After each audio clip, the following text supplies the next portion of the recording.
அஸ்ஸலாமு அலைக்கும் and hello friends. இன்றைக்கி நம்ம பார்க்க போகிறது ஒரு நார்மல் பிரியாணி இல்லை, அது ரொம்ப ரொம்ப மோஸ்ட் அவைட்டட் பாய் வீட்டு கல்யாண பிரியாணி. நம்ம நிறைய டைம் வந்து யோசிச்சுருப்போம், ஏன் வெட்டிங் ஸ்டைலில் நம்ம வீட்டில் பண்ணுற பிரியாணி வந்து வரமாட்டேங்குது அப்படின்னு.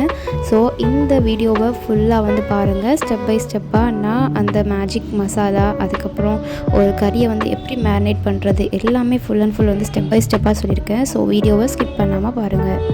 ஸோ ஃபர்ஸ்ட்டு வந்து சிக்கன் ஆர் மட்டன் ஃபர்ஸ்ட் வந்து அதை வந்து மேரினேட் பண்ணி வந்து வச்சுக்கணும். அதுக்கு வந்து ginger garlic paste, chilli powder, salt, கொஞ்சமாக வந்து கர்டு வந்து ஆட் பண்ணி நல்லா ஃபுல்லாக வந்து இந்த மாதிரி மேரினேட் பண்ணி வச்சுக்கோங்க. கறி வந்து உடையக்கூடாது. ஸோ கீழேருந்து மேலே பரட்டி மேரினேட் பண்ணி வச்சுக்கோங்க. வாஷ் டில் எண்ட் உங்கள் வீடே கல்யாண வீடு மாதிரி மணக்க போகுது. ஃபர்ஸ்ட்டு நம்ம அந்த அரோமாவை கொண்டு வரது வந்து பார்த்திங்கன்னா கீ தான்.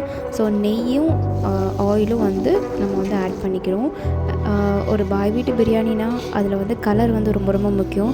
ஸோ நம்ம வந்து கலர் ஆட் பண்ணாமே நம்ம வந்து ஒரு 90% வந்து கலர் வந்து கொண்டு வரது என்னென்னு பார்த்திங்கன்னா ஆனியன் தான். ஸோ ஆனியனை நீங்கள் வந்து நல்லா கோல்டன் ப்ரௌனாக வந்து அதை வந்து ஃப்ரை பண்ணணும். ஆனால் ஆனியன் வந்து கருக்கிடக்கூடாது, அதுதான் மெயினாக. ஸோ அதை வந்து தீய விடாமல் நல்லா வந்து ஃப்ரை பண்ணி நீங்கள் வந்து எடுத்துக்கணும். ஃபர்ஸ்ட்டு வந்து பட்டை, கிராம்பு, ஏலக்காய் வந்து ஆட் பண்ணதுக்கப்புறம் ஆனியன் வந்து ஆட் பண்ணிக்கணும். அது கோல்டன் ப்ரௌனில் அந்த நெய்யிலே அந்த ஆயிலையும் வந்து சேர்ந்து வந்து ஃப்ரை ஆகணும். ஸோ ரஷ் பண்ணக்கூடாது. ஸோ நெக்ஸ்ட் வந்து பார்த்திங்கன்னா ginger garlic paste.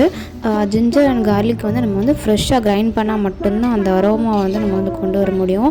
So ginger garlic paste வந்து நீங்கள் வந்து ஃப்ரெஷ்ஷாக வந்து கிரைண்ட் பண்ணி அதையும் நீங்கள் வந்து சேர்த்துக்கணும். அதுக்கப்புறம் பிளென்டி ஆஃப் கொத்தமல்லி அண்ட் புதினா நீங்கள் வந்து ஆட் பண்ணிக்கணும். அப்போ தான் கண்டிப்பாக வந்து அந்த மல்லியிலையும் புதினாவும் நம்ம ஆட் பண்ணும்போது தான் உங்களுக்கு நல்ல ஒரு ஃப்ரெஷ் ஃபீல் வந்து கிடைக்கும். இது எல்லாமே நல்லா மேஷ் ஆகி குக் ஆகணும். அதுக்கப்புறம் தான் நம்ம வந்து சிக்கன் வந்து ஆட் பண்ணிக்கிறோம். ஸோ மேரினேட் பண்ண அந்த சிக்கனை வந்து நம்ம வந்து ஆட் பண்ணி ஒரு மிக்ஸ் வந்து கொடுத்துட்டு அப்படியே வந்து ரெஸ்ட்டில் வந்து விட்டுறணும். அதுக்கப்புறமா இப்போ வந்து நம்ம சீரக சம்பா ஆட் பண்ணியிருக்கோம் அப்படின்னா ரைஸ்க்கு வந்து 1 கப்புக்கு வந்து 1.5 கப் தண்ணி வந்து நம்ம வந்து வைக்கணும். ஸோ அதுதான் வந்து கரெக்டான மெஷர்மெண்ட். தண்ணியும் அந்த அரிசியும் ஒரே பதத்துக்கு வந்ததுக்கப்புறம் நம்ம வந்து ஹாஃப் லெமனை வந்து ஸ்க்வீஸ் பண்ணுறோம். எதுக்கு அப்படின்னா நம்மளுடைய பிரியாணி வந்து உடையாமல் உதிரி உதிரியாக வர்றதுக்கு மெயினாக வந்து நம்ம ஹாஃப் லெமனை வந்து சீடை எடுத்துகிட்டு நீங்கள் அப்படியே வந்து பிழிஞ்சு விட்டுருங்க.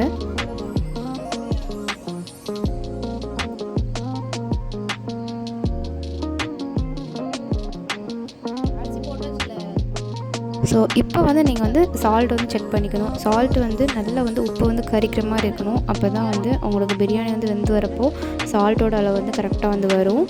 ஸோ அரிசியும் தண்ணி வந்து ஒரே அளவு வந்ததுக்கப்புறமா நம்ம சால்ட்லாம் செக் பண்ணதுக்கப்புறம் அந்த மாதிரி ஒரு வேஸ்ட்டு வந்து தோசைக்கல்ல இருந்துச்சுன்னா அது கீழே வச்சுட்டு மேலே வந்து நம்ம வந்து சட்டி வச்சுக்கணும்.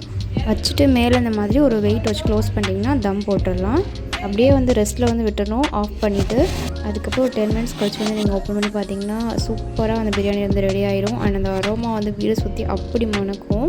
அவ்வளோதான் ஃப்ரெண்ட்ஸ், நம்மளோட வீடியோ ஃபுல்லாக பார்த்ததுக்கு ரொம்ப ரொம்ப தேங்க்ஸ். நம்மளோட வீடியோ வந்து லைக் பண்ணிவிட்டு சப்ஸ்கிரைப் பண்ணி சப்போர்ட் பண்ணுங்கள். நெக்ஸ்ட் என்ன டிஷ் பண்ணலான்றதை கமெண்ட்ஸில் சொல்லுங்கள். தேங்க்ஸ் ஃபார் வாட்சிங்.